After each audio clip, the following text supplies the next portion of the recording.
Donc, Grégory Cuiron, il a commencé dans la communication et dans le droit, et puis il a changé de parcours. Il a suivi sa passion, qui est la cuisine, pour devenir un chef passionné, engagé. Vous l'avez sans doute vu dans un dîner presque parfait où il était en 2009. Il a gagné, je crois, sur M6, ce concours national. Il a participé également en 2010 à Top Chef. Il a publié en 2020 La vie à pleine main. Et on a souhaité lui donner la parole sur son énergie vitale et son énergie exploratrice et créatrice. Merci Grégory d'être avec nous. Tu es à Lyon, mais tu peux nous rejoindre par ce merveilleux outil. Alors, tu as été beaucoup questionné sur ton agénésie, créant parfois le doute quant au concept de normalité ou de handicap. Tu en parles notamment dans cette publication, La vie à pleine main. Comment, pour toi, vis-tu cette différence finalement? Alors, bonjour. Alors, tout à fait. Alors, la génésie, c'est quand on n'a pas de main, on voit pas trop, c'est tout coupé, voilà. Et c'est vrai que moi, c'est une agénésie, c'est-à-dire qu'il n'y a pas eu de développement dans le ventre de ma maman, donc c'est de naissance. Les gens comparent souvent avec de l'amputation, mais ça a strictement rien à voir d'un point de vue psychologique, puisque moi, je suis entier et j'allais dire normal. Alors, une personne amputée est tout aussi normale que moi, mais je suis entier, c'est-à-dire que je me suis développé ainsi. Il se trouve que ça a pas poussé, mais j'ai jamais connu autre chose. Et pour moi, ma finitude, elle s'arrête au bout de mon moignon gauche. Il n'y a pas de notion de manque, et ça, c'est très important. J'ai eu envie de m'exprimer sur cette situation parce que, comme je le dis au début du bouquin, alors, j'ai pas été le seul à écrire. J'adore écrire, mais l'ordonnancement de ma pensée a été un peu compliqué. Du coup, j'ai fait appel à mon ancien prof de bio. Alors pourquoi allez-vous me demander? Tout simplement parce qu'il a eu le Goncourt en 2011, donc c'était le seul écrivain que j'avais dans mon entourage. C'était un bon pote et il s'appelle Alexis Génie. Et il m'a bien aidé. Il m'a véritablement servi de miroir par ailleurs dans le questionnement. Il m'a d'ailleurs posé des questions que moi-même je ne me serais pas posées, mais finalement qui m'ont permis d'avancer. Alors, pourquoi avoir voulu m'exprimer là-dessus? C'est que en 2007, quand j'ai commencé avec mes petits concours de cuisine à la télé, j'étais pas handicapé. En fait, je me suis retrouvé handicapé dans le regard d'autrui. Alors, ça m'a pas plus affecté que ça, mais ça m'a quand même interrogé. Et c'est marrant parce que c'est à ce moment-là que je me suis rendu compte que j'avais eu la chance d'avoir un environnement familiale et sociale de grande qualité parce que on m'a jamais plus que ça facilité la tâche du fait de mon handicap. Et par ailleurs, on n'a jamais été non plus trop dur avec moi et on m'a donné un petit coup de main lorsque c'était nécessaire. Et donc, suite à ça, j'ai eu un véritable cheminement dans la tête. J'ai eu beaucoup de témoignages de personnes en situation de handicap ou de personnes côtoyant des personnes en situation de handicap qui disent ah mais c'est formidable ce que vous avez arrivé à faire et en plus vous le faites qu'avec une seule main. Et je trouvais ça terriblement vexant parce que c'est pas parce qu'il nous manque quelque chose ou qu'on est un peu différent qu'on va se laisser mourir sur le bord de la route. Il en faudrait plus et il y a vraiment du coup j'ai voulu mettre en avant cette notion de capacité et le fait que le handicap ne soit pas un terme antagoniste de celui de performance, bien au contraire. Alors après, la performance est à des degrés divers et variés, mais en tout cas, je pense que ça doit pas être une barrière. Pour le coup, je rejoins vachement tout ce qui a trait à la diversité. Alors, je ne suis pas une femme, je ne suis pas une minorité ethnique, mais je suis handicapé, donc je suis différent.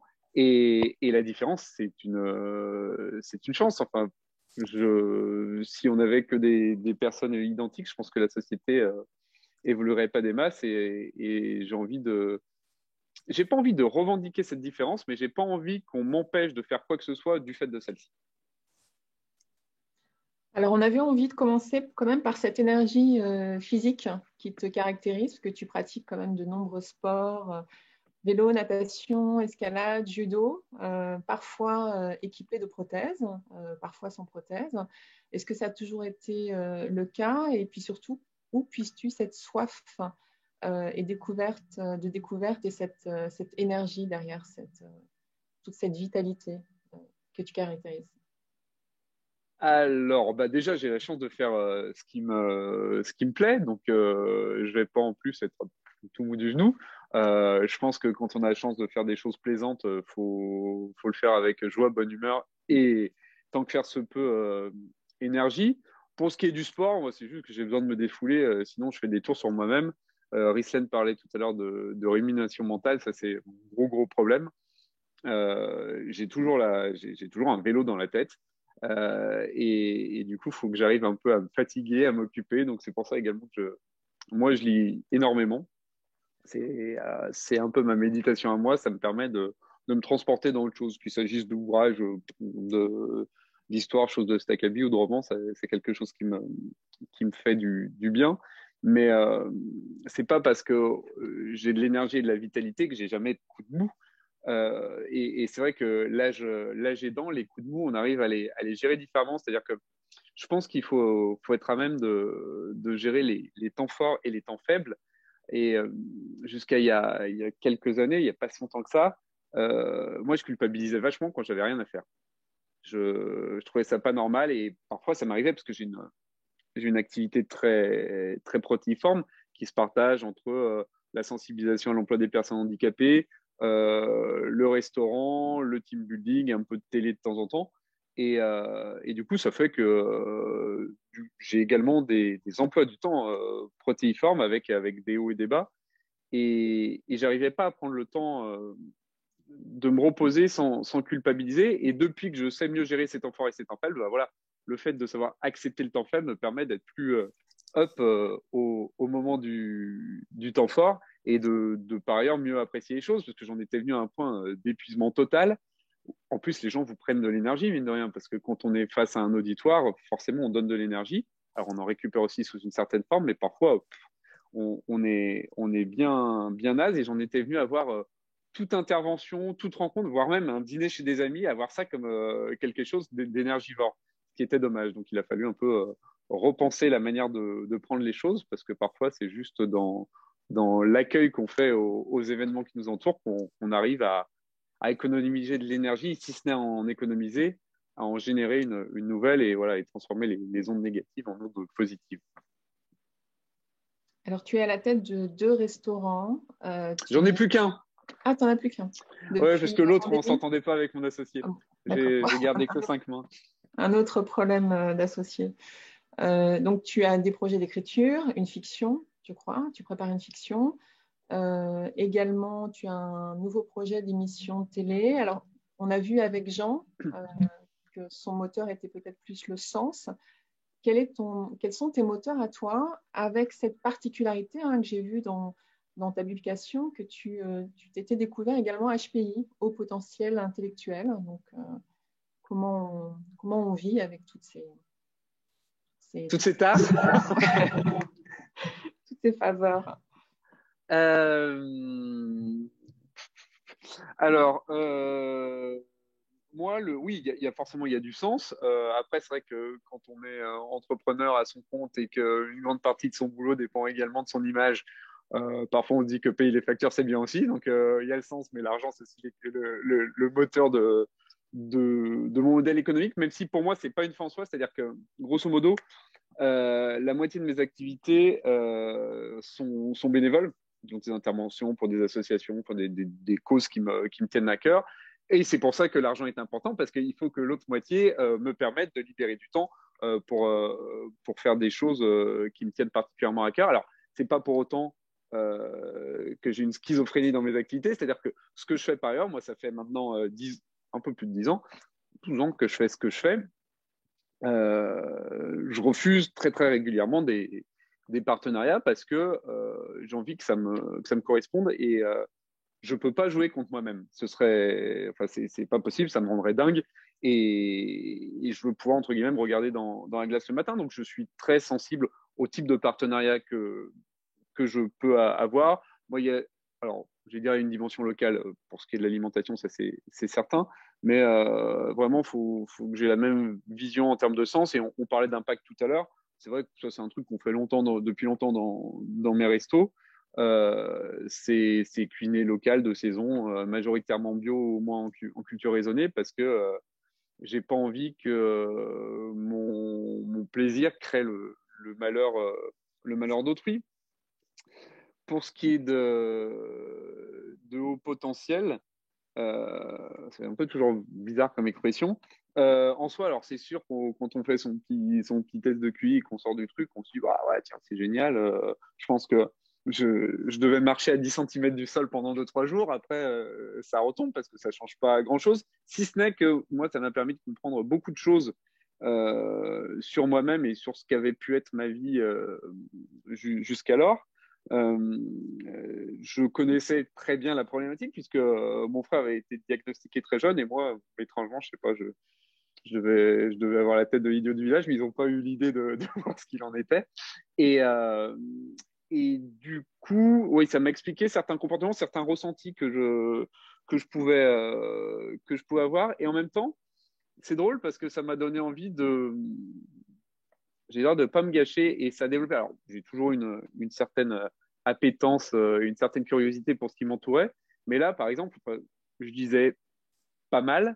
Je me suis mis à dévorer tout ce qui m'entourait en termes de bouquins. Essayer vraiment. Enfin, je me suis dit, je sais pas, faut essayer d'utiliser ce potentiel au moins pour soi-même, essayer de s'améliorer, même si j'avais toujours eu cette volonté par ailleurs. Je pense que c'est pas rester statique, c'est pas trop mon truc. Donc voilà, essayer d'évoluer un petit peu et de se servir de cet outil, parce que quelque part, peut-être c'est un outil pour moins perdre d'énergie en alimentant le petit vélo, mais orienter celle-ci vers quelque chose de plus productif et de plus bénéfique pour soi et pour les autres. Alors, tu sembles, enfin, ton parcours est évidemment inspirant, hein, et tu sembles avoir un optimisme à toute épreuve. Est-ce qu'il y a eu des périodes de doute? Tu as parlé tout à l'heure de rumination. Comment tu gères ces ruminations? Et, Alors, as-tu connu le doute? moi, je suis un grand anxieux et je suis dans le doute permanent. Alors, ça se voit pas forcément, mais et justement, l'idée, c'est de ramener un peu les choses à soi et de moins se projeter, parce que je me projette toujours très, très, très, très, très en avant. Ça, c'est mon côté gaulois, c'est que je me dis toujours jusque-là, tout va bien, mais j'ai toujours peur que le ciel ne me tombe sur la tête. Donc, il faut gérer tout ça et forcément, comme quelqu'un qui passe son temps à ruminer, j'ai souvent des doutes. Alors, je peux avoir des coups de moins bien, des coups un peu de petite déprime, on va dire, ce qui me sclérose pas pour autant. Ça m'empêche quand même pas d'avancer, mais c'est pas toujours évident. Mais déjà, j'aime bien les défis et j'ai envie d'y arriver, j'ai envie d'aller de l'avant. Et quand je me suis bien écouté pendant quelques jours, là, je me dis, bon, maintenant, c'est pas tout. Il serait temps de se mettre un coup de pied aux fesses et d'avancer à nouveau. Donc, j'essaye un peu ouais, de me challenger et surtout je veux pas avancer pour avancer, mais je veux trouver du sens et me donner les moyens pour pas, pour pouvoir m'améliorer. Vraiment, la notion de travail de sa propre pierre, de travailler sur son aide pour essayer d'être meilleur, pas meilleur par rapport aux autres, mais dans le sens plus bon plus bénéfique pour soi et son entourage, bah, voilà, ça fait partie de mes moteurs. Donc, je tâche d'y travailler activement. Alors après, c'est comme le disait Jean tout à l'heure, c'est un peu les montagnes russes en tant qu'entrepreneur et aussi également pour soi-même. Mais je pense que j'ai cette propension à savoir me remettre en question tout le temps. Voilà, c'est le doute m'habite. Alors, tu l'as dit tout à l'heure, hein, tu as été très actif au sein de la GFIP pendant 8 ans. Tu es en étroite relation avec eux. La GFIP, c'est un organisme qui ouvre l'emploi aux personnes handicapées. Est-ce que tu as un message à faire passer aux entreprises à ce sujet? Oh, j'en ai plein des messages à faire passer. Oui, donc la GFIP, c'est l'association de gestion du fonds d'insertion professionnelle des personnes handicapées. Toute entreprise de plus de 10 salariés devrait nous connaître parce que quand on n'emploie pas 5% de travailleurs en situation de handicap, on a des contributions à payer, contributions qui sont réutilisées pour permettre justement l'accès à l'emploi de par la promotion de suicide des personnes handicapées ou par l'aménagement de poste. Voilà, l'idée c'est qu'on est tous différents, qu'on est tous forts de son expérience, de son expérience de vie, et que c'est pas parce qu'on a un handicap qu'on n'est pas bon. Alors déjà, on n'est pas handicapé global. Le handicap, c'est pas une grosse bulle où on sait rien faire. On est handicapé face à une situation particulière. Et je connais plein de personnes qui ne sont pas considérées comme handicapées, mais qui peuvent l'être. C'est ce que j'expliquais, moi, il y a 20 ans. Mon père, devant un ordinateur, c'était pas terrible. Il était véritablement handicapé. Moi, j'ai des amis, si vous leur mettez un couteau entre les mains, ils sont particulièrement handicapés. Donc, je pense à tout type de handicap sont bons métiers. Alors, ce qui ne veut pas dire que toutes les personnes déficientes visuelles doivent être masseurs ou que toutes les personnes sourdes muettes doivent signer. Mais je pense qu'il y a toujours moyen de s'arranger. On peut aménager. Et la force du travailleur handicapé, c'est que c'est quelqu'un d'exogène, c'est-à-dire qu'il y a un système qui est mis en place avec tous ces petits rouages, et la personne handicapée doit essayer de se faire une place dans un système qui n'est pas créé pour lui. C'est un paradigme totalement différent. Et du coup, le fait de passer son temps à se contorsionner pour réussir à rentrer dans un paradigme qui n'est pas le sien, fait que ce sont des personnes archi adaptables et pour le coup ultra créatives.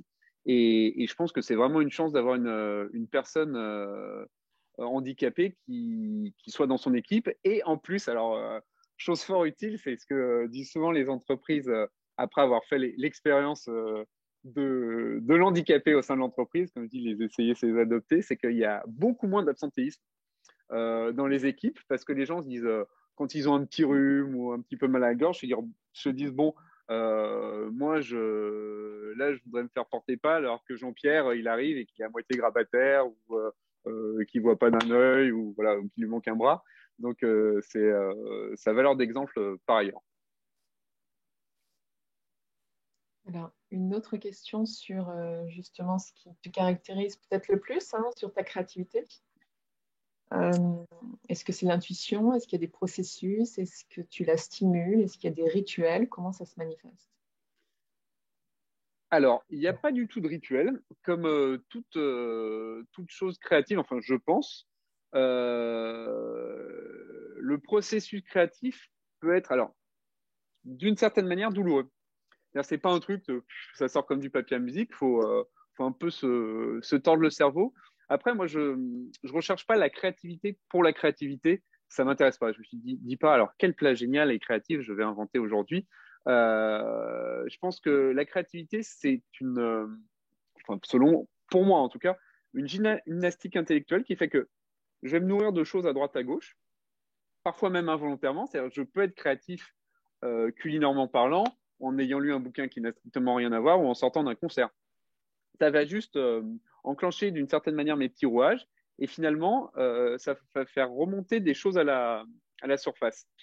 Je pense que moi, ma plus grande qualité en tant que cuisinier créatif, alors c'est déjà de ne pas venir du monde de la cuisine, c'est-à-dire que j'ai pas, j'ai peut-être été moins formaté et puis il a fallu compenser à une certaine époque un certain manque technique par plus d'imagination et moi on m'a pas donné la palette de couleurs en me disant tiens voilà tes gouaches maintenant tu peux peindre. Il a fallu que je trouve les couleurs par moi-même. Du coup ça m'a permis de créer, je pense, on va dire un genre de modèle de réflexion qui est peut-être un peu différent de celui d'autres cuisiniers passés par les grands canons des écoles de cuisine, tout simplement. En revanche, voilà, la créativité, ça rejoint aussi un truc qui m'est cher, c'est la revendication de la différence. C'est Ferran Adria, on va dire l'inventeur, même si c'était avec l'aide d'Hervétis, de la cuisine moléculaire. Alors, moi, je suis pas plus fan que ça de la cuisine moléculaire, mais Ferran Adria était un véritable créatif, et toujours d'ailleurs un véritable créatif, et disait créer, c'est faire différent. Et c'est ça, en fait, je pense que ce qui me plaît dans la créativité, c'est l'apologie de la différence. Alors, c'est pas pour autant que je vais faire dans tous les plats un mélange de kiwi et de betterave. Surtout qu'il faut faire montre en cuisine de beaucoup d'humilité parce qu'on se rend compte quand on a l'impression d'être vraiment à l'avant-garde, d'être très créatif, que finalement, beaucoup de choses ont été faites par ailleurs. J'ai de la chance d'avoir d'avoir beaucoup de très vieux livres de cuisine. Quand je, Très vieux livres sont des livres du 15e, 16e, 17e. On ne comprend pas tout le temps, mais sur les combinaisons, par exemple, il y en a un qui m'a vachement étonné où on retrouvait de la betterave et de l'huître. Ce qui n'est pas un mélange. Finalement, c'est terre-mer quand on y pense, c'est très intelligent, mais on ne pense pas qu'il pourrait faire ça à cette période de l'histoire. Et c'est pour ça que, voilà, encore une fois, la créativité, c'est bien, mais il ne faut pas avoir l'impression qu'on réinvente le fil à couper le beurre toutes les semaines. Alors, une dernière question pour ma part. Reslen a parlé de méditation dans ses routines énergisantes, parmi certaines. Est-ce que toi, tu en as certaines en dehors du sport à nous révéler? Ouais, alors je m'essaye un peu à la méditation avant de me coucher, parce que parfois j'ai un peu du mal à m'endormir et ça aide bien. Donc, moi, c'est une autre application qui s'appelle Imagine Clarity. C'est celle de Mathieu Ricard. Et ça doit être un truc comme 50 € l'année, mais tous les bénéfices sont reversés à une association. Et ça m'aide bien, je trouve ça chouette. Il y a un autre truc qui marche bien, ça fait un peu moins, c'est un peu moins élevé, mais c'est la sieste. Moi, je me fais toujours 10 minutes de sieste en début d'après-midi et ça me requinque véritablement. Puis c'est à peu près tout. Puis j'aime bien aussi parfois juste savoir s'arrêter 2 minutes, écouter de la musique, un truc qui me fait vraiment du bien en temps normal. Je dis en temps normal parce que c'est quand je me déplace, c'est que je prends très très souvent le TGV en direction de Paris. Et là, pour le coup, un truc tout bête, ça s'appelle je mets mon téléphone en mode avion. Donc, ça m'empêche pas de travailler, mais je me mets un peu de musique dans les oreilles et je fais ce que j'ai à faire sans avoir d'éléments perturbateurs parce que ça, c'est l'horreur. C'est-à-dire que mon téléphone passe son temps à sonner. Et quand on essaye de prévoir un peu une journée et qu'on a des choses à faire, c'est insupportable parce qu'en plus, on ne sait pas ni quand, ni où, ni comment. Et du coup, c'est un peu se réapproprier le temps que de dire bah non, là, maintenant, c'est pas mon téléphone qui va décider, je ne vais pas répondre, mais en revanche, je prendrai le temps de retourner la personne. C'est pas pour autant que je les zappe, mais savoir être à nouveau le maître de son temps, et ben, ça fait vachement du bien. On a presque la sensation de maîtriser les choses. Un grand merci Grégory. On a quelques questions. Olivier, tu avais une première question pour Grégory? Oui, d'abord, merci pour cet enthousiasme énergisant. La première question, enfin, la question principale, c'est que je me suis toujours demandé, quand on est cuisinier, on est d'un côté, on a mis au point un certain nombre de recettes qui ont été validées par le goût des clients. Donc, on se dit, bah, ils reviennent parce qu'ils aiment bien ce que je fais. Donc, on a, j'ai envie de dire, une sorte de palette de plats. Et puis, en même temps, bah, quand on veut créer, comment on fait pour sortir, j'ai envie de dire, de cette routine, se dire, bah, ça, je vais abandonner. Et puis, est-ce que c'est en s'inspirant de l'international, c'est en voyageant, c'est en prenant des panels de goûteurs, est-ce que c'est en goûtant soi-même? Voilà, c'est un peu ça ma question. Comment on invente des choses nouvelles et comment on arrive à sortir en même temps de ce qu'on fait déjà tout en gardant les trucs qui marchent?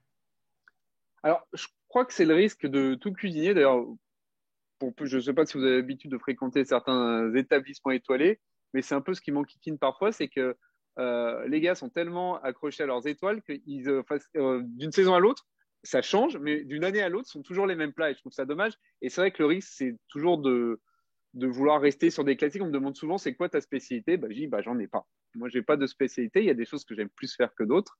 Je pense aux sauces, aux jus, parce que je trouve que c'est le propre de la cuisine française. C'est la chance qu'on a. Et aux cuissons, parce que c'est très important, parce qu'avec une bonne cuisson, on dénature pas le produit.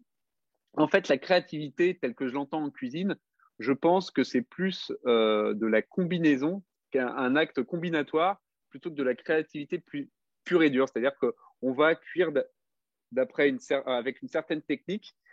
On va prendre la technique du braisage, par exemple. Au lieu de l'appliquer à une viande, on va l'appliquer à un légume.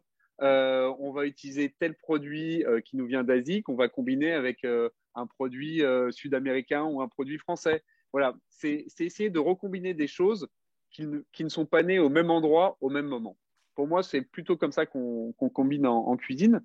Après, pour ce qui est du retour, alors moi, je suis pas dans les cuisines étoilées, donc c'est plutôt simple, hein, donc les retours sont assez rapides, mais j'ai pas de panel de goûteurs.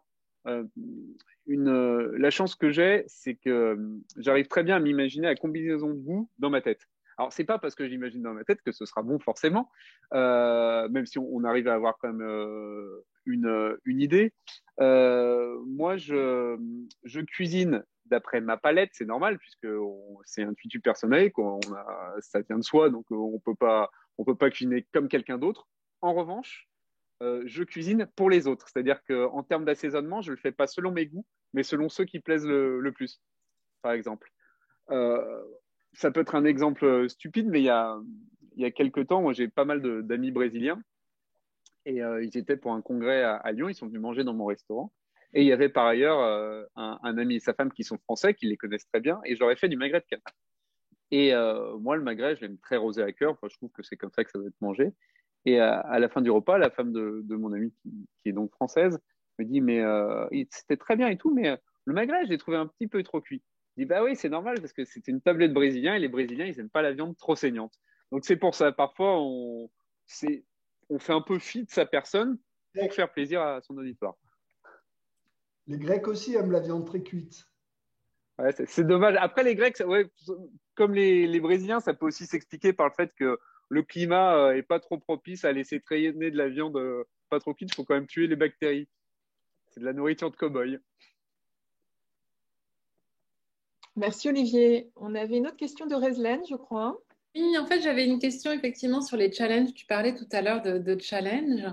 Euh, Comment vis-tu cette crise en tant que restaurateur et quels sont tes challenges en fait? As-tu repensé peut-être ton modèle d'entreprise, je suppose, ou comment travailles-tu aujourd'hui et comment Bon, vas-tu? alors, déjà, on va remettre l'église au centre du village.